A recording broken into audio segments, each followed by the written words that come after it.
ખેરગામની દશેરા ટેકરીથી શરૂઆત થયેલી આદિમ જૂથની ન્યાય યાત્રા આજે મામલતદાર કચેરીએ અહીંયા સમાપન થયું છે. આપણી સાથે અનંતભાઈ પટેલ છે, એમની સાથે સીધી વાત કરીએ.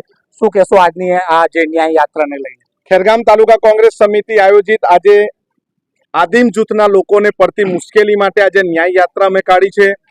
આદિમ જૂથના લોકો જમીન વિહોણા છે, ખેતમજૂર છે અને આદિવાસી સમાજમાં એક કચડાયેલો વર્ગ છે. ત્યારે એમને રહેણાંક માટેના પ્લોટો અને રહેણાંક માટેના પ્રધાનમંત્રી આવાસો કેટલાઓ વર્ષથી મળતા નથી. આવાસ મંજૂર થઈ જાય તો એમ કહેવામાં આવે છે તમારી પાસે જમીન નથી, સાતબાર નથી, એટલે તમને આવાસ આપવાના નથી. પરંતુ સરકારની પ્રાવધાન છે, જેમની પાસે જમીન નથી એમને જમીનના પ્લોટો આપવામાં આવે, સરકારની લેન્ડ કમિટીમાં એને મંજૂર કરવામાં આવે અને જે પણ આવાસ આપવામાં આવે તે આવાસ બનાવી આપવા સુધીની તકેદારી સરકારશ્રીએ રાખવામાં આવે. પરંતુ ખેરગામ તાલુકાનું વહીવટી તંત્ર દ્વારા ઈચ્છા શક્તિના અભાવે આદિમ જૂથના લોકોને ન્યાય મળતો નથી, રહેવા માટેના આવાસો મળતા નથી. અમે ઘણી બધી જગ્યાએ આદિમ જૂથના લોકોના પરિવારને મળવા માટે ગયા છે, ત્યારે જોયું એક ઘરમાં લગભગ 4-5 પરિવાર સાથે રહેતા હોય છે અને એમને પ્લોટ ફાળવવામાં આવતા નથી.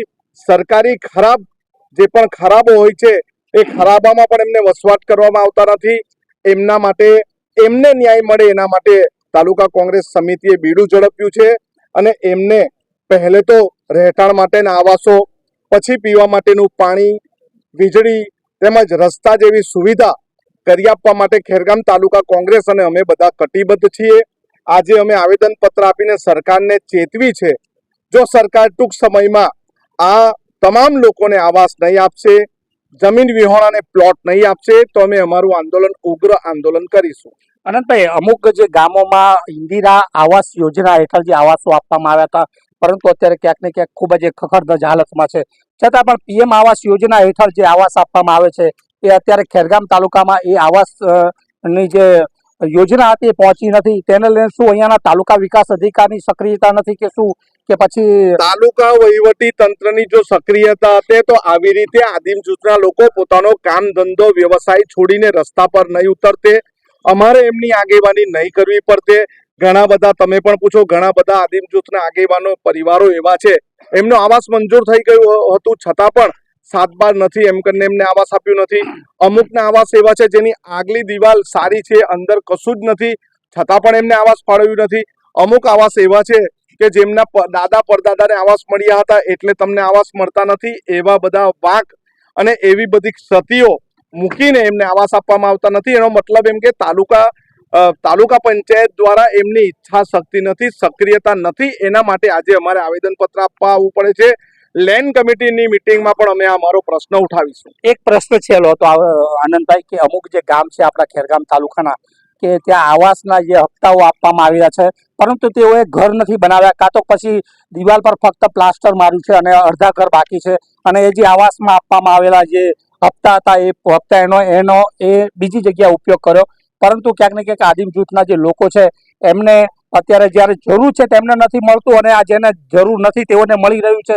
તેને લઈને પ્રશાસન, સ્થાનિક પ્રશાસનને શું કહેવું છે? પહેલા તો જે સરકાર 1,20,000 રૂપિયા આપે છે ગ્રામ્ય વિસ્તારમાં આવાસ માટે એ ખૂબ ઓછા છે, નજીવી છે. અને શહેરોમાં જે આપે છે 3.5 લાખ રૂપિયા બહુ મોટી કિંમત છે. શહેરોમાં પણ કચડાયેલો વર્ગ, આર્થિક રીતે નબળો વર્ગ, મજૂર વર્ગ રહે છે અને ગ્રામ્ય વિસ્તારમાં પણ આદિવાસી સમાજ, આદિમ જૂથ, ખેતમજૂર જેની પાસે જમીનો નથી એ જ વર્ગ રહે છે. ત્યારે શહેરીકરણ માટે, શહેરી આવાસ માટે જે પૈસા આપે છે એના કરતા ખૂબ ઓછા ગ્રામ્ય વિસ્તારમાં આપે છે. 1,20,000 રૂપિયામાં ઘર બનાવવું અશક્ય છે. છતાં પણ અમારે ત્યાંના મજૂરી કરતા લોકો અને ખેતમજૂર આદિમ જૂથ હોય કે આદિવાસી સમાજ હોય છે, એ ગમે ત્યાંથી ઉધાર પૈસા લાવીને પણ ઘર બનાવે છે, કારણ કે ઘર જિંદગીમાં એકવાર બનતું હોય છે. એટલે સરકારે જો આ મજૂર વર્ગને, ખેતમજૂરને, આદિવાસી સમાજને જો ઘર આપવું હોય સારું, તો શહેરમાં 3.5 લાખ રૂપિયા આપે તો ગ્રામ્યમાં પણ 3.5 લાખ રૂપિયા આપવા જોઈએ.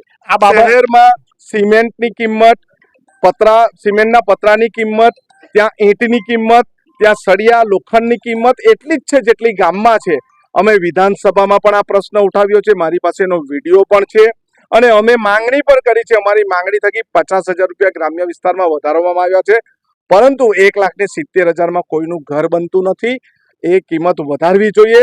જેના કારણે અમારા વિસ્તારના લોકોમાં એક જુસ્સો આવે 3.5 લાખ રૂપિયામાં, અને પોતે પણ 1.5 લાખ રૂપિયા અંદર ઉમેરીને 5 લાખ રૂપિયાનું સારું સુંદર ઘર બનાવી શકે, જે વર્ષો વર્ષ ચાલી શકે. આજના જે આવેદન પત્રમાં કયા કયા મુદ્દા હતા, થોડીક રૂપરેખા આપજો. આજના આવેદન પત્રમાં મુખ્ય મુદ્દો હતો આવાસનો, બીજો મુદ્દો હતો જમીન વિહોણા જે ખેતમજૂર છે એને પ્લોટ આપવાનો, બીજો મુદ્દો હતો આયુષ્યમાન કાર્ડનો, રાશન કાર્ડનો, આધાર કાર્ડનો, જે આ વિસ્તારના લોકોને લાભ મળતો નથી. અને જ્યાં પણ કોઈ પણ ગામમાં આદિમ જૂથ ફળિયામાં જાઓ, રોડ રસ્તા, પાણીની સુવિધા કે વીજળીકરણની સુવિધા નથી. એ બધી સુવિધા માટે આજે અમે કોંગ્રેસ સમિતિની આગેવાનીમાં માંગણી કરી છે. જી ચોક્કસ, આ આનંદભાઈ પટેલ હતા. તેમણે ક્યાંક ને ક્યાંક જણાવ્યું કે જે અહીંયાના જે સ્થાનિક આદિમ જૂથના જે લોકો છે એ લોકો માટે છેવાડાની જે પાયાની સુવિધાઓ હોય એ પાયાની સુવિધા પહોંચી નથી. સાથે સાથે તેમણે એ પણ જણાવ્યું કે ગામડાના અંદર અને શહેરીમાં જે પ્રકારે આવાસ માટે જે ગ્રાન્ટો ફાળવવામાં આવે છે તેમાં જમીન આસમાનનો ફરક છે. આ જે જમીન આસમાનનો ફરક છે તેના કારણે ગામડાના લોકો જે છે એ લોકોને અત્યારે આવાસ યોજના હેઠળ જે ગ્રાન્ટો ફાળવવામાં આવે છે એટલા રૂપિયામાં ઘર બનાવવું અશક્ય છે.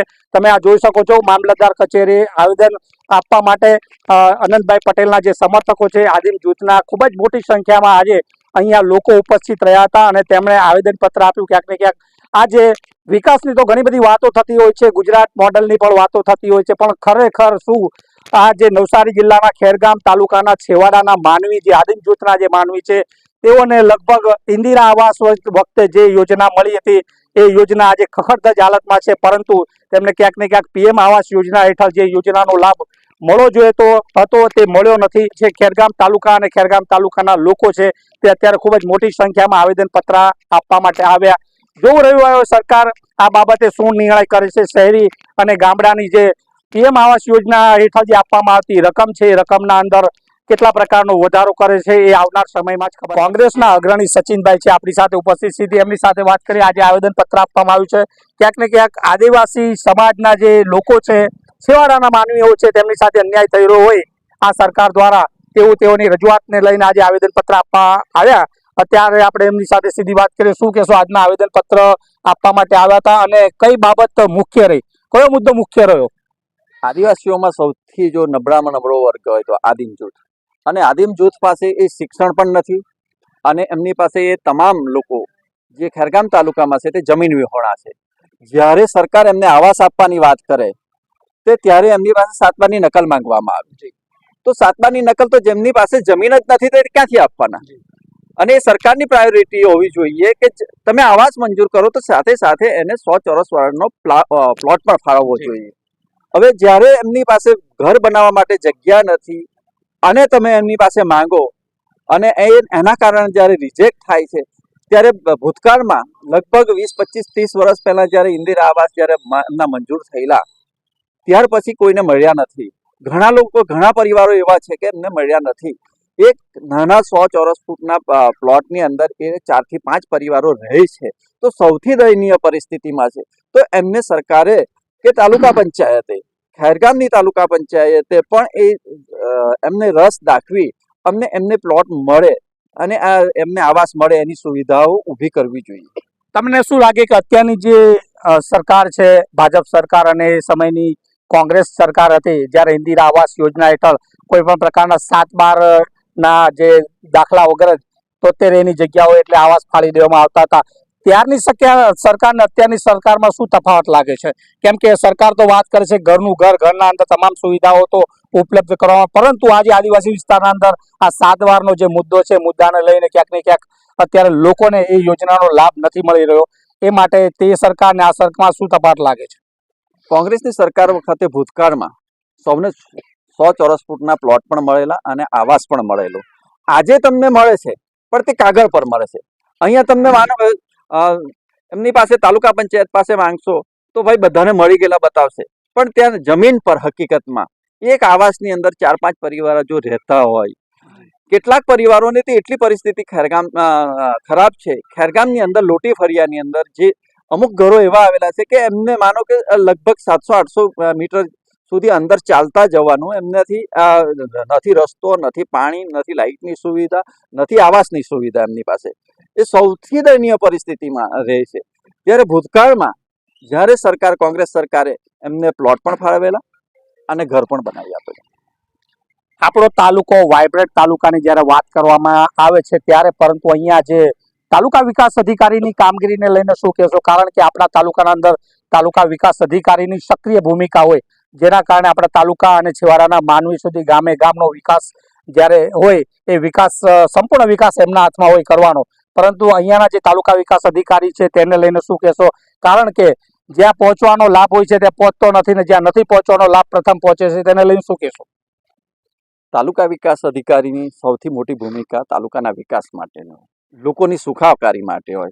પણ જે તાલુકા વિકાસ અધિકારી હમણાં સુધી મેં જોયા નથી કે તાલુકામાં ફરતા, ઓફિસની કેબિનની બહારથી નીકળતા નથી, એટલે અહીંની જે પરિસ્થિતિ છે એમની સાથે વાકેફ નથી. બરાબર. એટલે આ મુદ્દાઓ ઘણી વખત એમનાથી છૂટતા હોય એવું મને લાગે છે. બીજી વસ્તુ, અહીંની જે ભાજપની તાલુકા પંચાયત છે એ પદાધિકારીઓ પણ એ કામ કરવા માટે એમને રસ નથી. એમને રસ્તાના ભ્રષ્ટાચારમાં રસ છે, એમને બીજા વિકાસના કામોમાં ભ્રષ્ટાચારમાં રસ છે, બાકી લોકોની સુવિધા, ગરીબો માટેની સુવિધાઓ માટેમાં રસ નથી. જી ચોક્કસ, આ હતા સચિનભાઈ છે, કોંગ્રેસના અગ્રણી છે. તમામ મુદ્દાને તેમણે આવરી લીધા. ક્યાંક ને ક્યાંક સરકાર હોય, સરકારમાં ઘણા ફરક હોય. કોંગ્રેસની સરકારના પણ તેઓએ વખાણ કર્યા અને હાલની અત્યારે જે ભાજપની સરકાર છે તેમને લઈ અને તેમની પણ ટીકા કરી. તો આ જ પ્રકારના અહેવાલો સાથે ફરી મળીશું. નમસ્કાર.